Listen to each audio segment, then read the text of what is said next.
Hello Taurus! Welcome dito sa aking channel.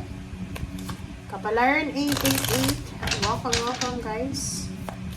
Alamin natin kung anong messages, vibration, gabay energy para sa inyong lahat, Taurus. This is general weekly tarot reading. So, gamitin mo ang iyong intuition sa panonood, Taurus.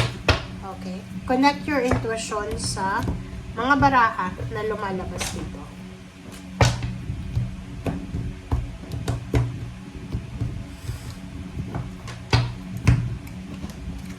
Okay, first card natin, Taurus, is Page of Wands, Knight of Wands, Queen of Wands, wow, Magician, okay,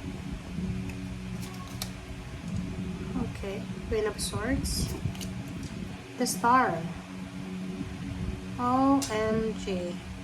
Ang nakikita ko sir dito, this is your future eh. Walang current to ah. Ang ganda ng baraha mo. Kaloka ka, Taurus.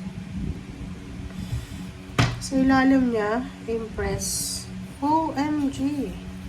OMG. Ang galing mo, Taurus, ha?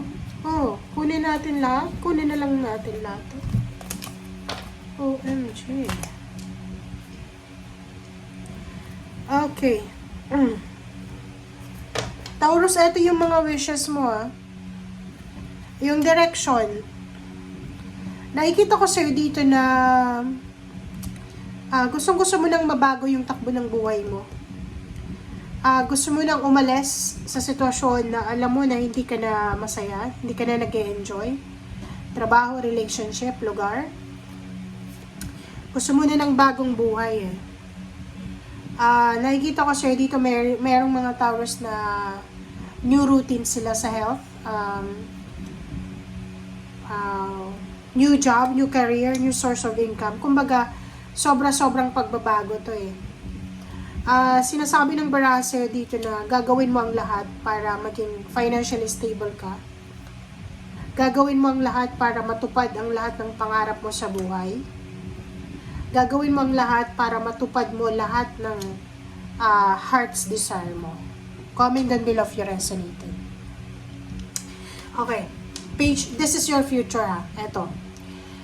Page of Wands, sinasabi ng baraha na in the near future, isang exciting na good news. Exciting, sobrang yung nakaka-excite, diba? Parang hindi ka makatulog sa sobrang excitement. Ang posibleng darating sa'yo na pwedeng magdala sa'yo ng freedom. It's either a relationship to, gusto mo nang makipaghiwalay, tapos hindi mo masabi-sabi sa kanya. And siya yung nakipaghiwalay sa'yo. Diba? Exciting yun. Kasi hindi ka na magigilty na ikaw yung unang nakipaghiwalay. Parang ganun. Nakikita ko sa'yo dito na yung Magician, this is about miracle, about unexpected. So, sinasabi ng barahan na expect the unexpected sa mga susunod na araw.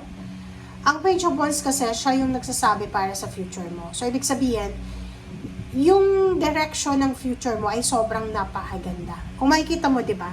Sinasabi na yung future mo ay exciting, punong-puno ng kalayaan, di ba? Halimbawa, sa ngayon, if you are married sa sobrang toxic na tao, in a relationship sa sobrang toxic na tao, posibleng maghiwalay kayo niyan and makakalaya ka sa relationship na yan. Unexpected yun kasi pag may obsession yung karelasyon mo, akala mo hindi ka na makakalis sa kanya. But unexpected yun. Sinasabi ng baraha sa'yo na kung ano man tong plano mo from now, papunta sa iyong future, gawin mo na.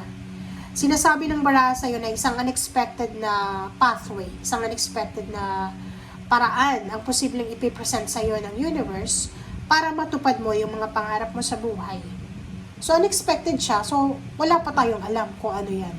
Okay? Okay.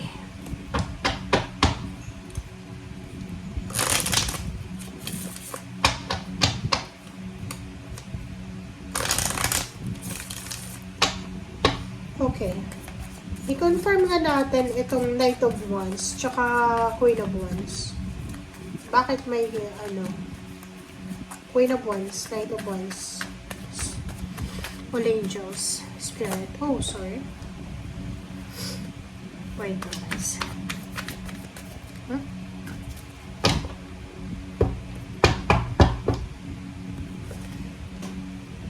Exciting talaga siya eh. How? Love life. New love life, new job, new career, new location.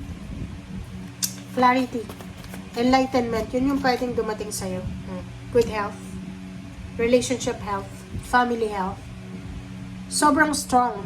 So, parang nakikita natin dito na merong mga Taurus na siguro sa ngayon, pinanghihinaan ka na ng loob.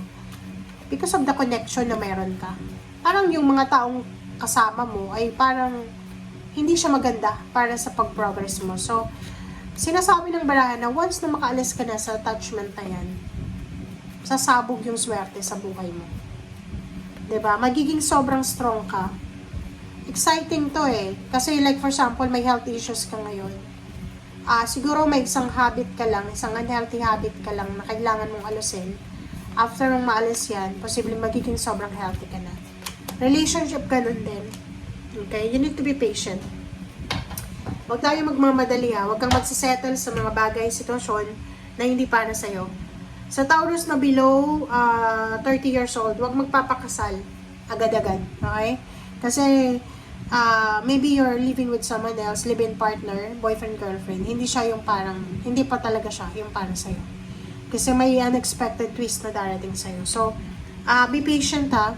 Huwag padadala sa bugso ng damdamin. Okay? Kung may mga ginagawa ko contraception na kailangan, because maybe yung baby, pag nabuntis ka, nakabuntis ka, maybe maging rason yon para ma-attach ka sa taong yon, which is hindi naman siya nakadestiny para sa'yo.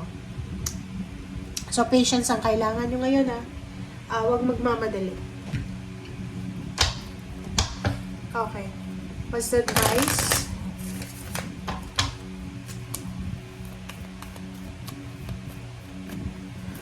Ang galing na ito eh. 'Di ba? Kasi sa sobrang excitement mo, maybe hindi mo makuha yung destiny mo. Kaya nga, sinasabi ng baraha sa'yo na magdahan-dahan ka. Laylo ka muna. Appreciation, number 6, number 15.